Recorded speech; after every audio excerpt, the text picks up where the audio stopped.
शांती मिळेल का बाजारी, शांती मिळेल का शेजारी, शांती वसत असे आपल्या हृदयांतरी.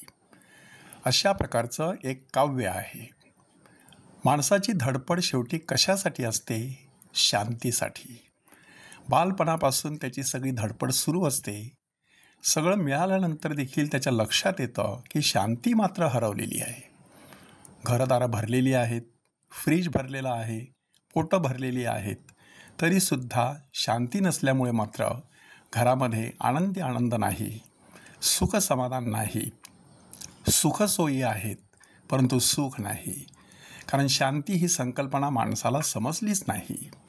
म्हणून प्रभू येशू ख्रिस्त आजच्या शुभवर्तमानामध्ये आपल्याला त्याचं स्पष्टीकरण देतो की मी माझी शांती तुम्हाला देतो.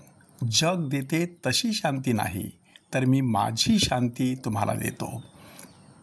कोणत्या प्रकारच्या शांतीविषयी प्रभू येशू ख्रिस्त येथे बोलत आहे?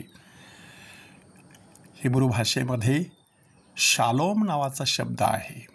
शालोम म्हणजे नुसती शांती नाही. शालोम म्हटल्यानंतर परिपूर्ण असं कल्याण, की माणसाला सर्वांग परिपूर्ण असं आरोग्य, सर्वांग परिपूर्ण असं सुख ज्या वेळेला मिळत असतं तेव्हा खऱ्या अर्थाने तो स्वस्थ चित्त होत असतो. प्रभू येशू ख्रिस्ताच्या जन्माच्या वेळेला देवदूतांनी गायन केलं की स्वर्गात परमेश्वराला गौरव आणि पृथ्वीवर सज्जनांना शांती, की येशूच्या आगमनाद्वारे ह्या जगामध्ये खऱ्या शांतीचा उदय झाला. आणि त्यानंतर सगळीकडे शांती पसरविण्यासाठी त्याने प्रयत्न केले. आंधळा माणूस बघायला लागला, बहिरा माणूस ऐकायला लागला, मुका माणूस बोलायला लागला, लंगडा माणूस चालायला लागला. सहज विचार करा, त्यांच्या घरामध्ये केवढी शांती पसरली असेल. त्यांच्या जीवनामध्ये अस्वस्थ करणाऱ्या सगळ्या गोष्टी जणू काही निघून गेल्या असतील. अशा प्रकारची शांती प्रभू येशू ख्रिस्त आपल्याला देण्याचा प्रयत्न करत आहे. जग देते तशी शांती नाही. जग कशी शांती देते? जग क्षणभंगूर अशा स्वरूपाची शांती देते, की थोडा वेळ चित्रपट बघितला, थोडा वेळ एकमेकांच्या भेटी घेतल्या, थोडा वेळ पार्टी पिकनिक केली, थोडा वेळ कार्यक्रमाला जाऊन आलो, मौज मजा केली, तेवढ्यापुरता माणसाला बरं वाटतं. परंतु त्यानंतर आपलं दुखणं आहे ते आहेच. म्हणजे अशा प्रकारची ही शांती तात्पुरती आहे. बऱ्याच वेळेला ही शांती फसवी असू शकते. बाहेरून माणसं खूप सुंदर दिसतात, परंतु आतमधून विकृतीने होरपळून निघालेली असू शकतात. आणि मग अशा लोकांच्या जीवनामध्ये अशांती स्पष्टपणे दिसून येते. त्यांच्या बोलण्यातून, त्यांच्या वागण्यातून, त्यांच्या एकंदरीत जीवनशैलीवरून अशांती स्पष्टपणे डोकावून येत असते. प्रभू येशू ख्रिस्त मात्र शांतीचा सम्राट. म्हणून पुनरुत्थान झाल्यानंतर त्याने पहिलाच वाक्य उच्चारलं, शालोम आलेखेम, म्हणजे तुम्हास शांती असो. त्याने सर्वप्रथम आपल्या प्रेषितांना शांतीचं वरदान दिलं, कारण त्यांची मनं अस्वस्थ झाली होती. कशामुळे अस्वस्थ झाली होती? एकीकडे आपण आपल्या गुरुला फसवलेलं आहे, दुसरीकडे आपल्या गुरुला आता ठार करण्यात आलेला आहे. आपण पूर्णपणे एकाकी पडलेलो आहोत. अशा पार्श्वभूमीवरती येशू त्यांना सांगत आहे, तुम्हास शांती असो.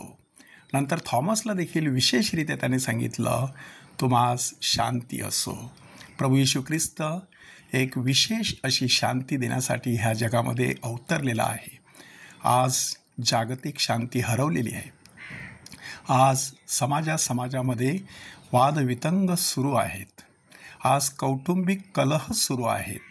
कोर्ट कचेऱ्या सुरू आहेत. हे सगळं कसलं प्रतीक आहे? प्रचंड अशी अशांती माणसाच्या जीवनामध्ये वास करत आहे. कौटुंबिक शांती भंग पावलेली आहे.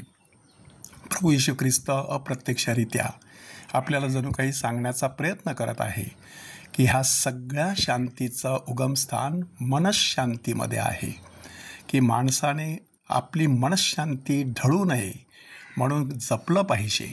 आपलं आरोग्य म्हणा, आपले परस्पर संबंध म्हणा, आपलं कामकाज म्हणा, आपलं अध्यात्म म्हणा आणि आपला अभ्यास म्हणा, वेळच्या वेळी व्यवस्थितपणे जर आपण करत राहिलो तर एक प्रचंड अशी शांती आपल्या हृदयामध्ये वस्ती करत असते. ती आपल्या चेहऱ्यावरती दिसत असते, आपल्या शब्दांमधून दिसत असते आणि आपल्या लोकांना त्याचा अनुभव येत असतो. असिसीकर संत फ्रान्सिस सांगतात, हे परमेश्वरा, मला शांतीचा दूत बनव. तीच प्रार्थना आज परमेश्वराकडे करूया की हे परमेश्वरा, आमची हृदय तुझ्या शांतीने भरून टाक आणि आम्हाला तुझ्या शांतीचे दूत बनव.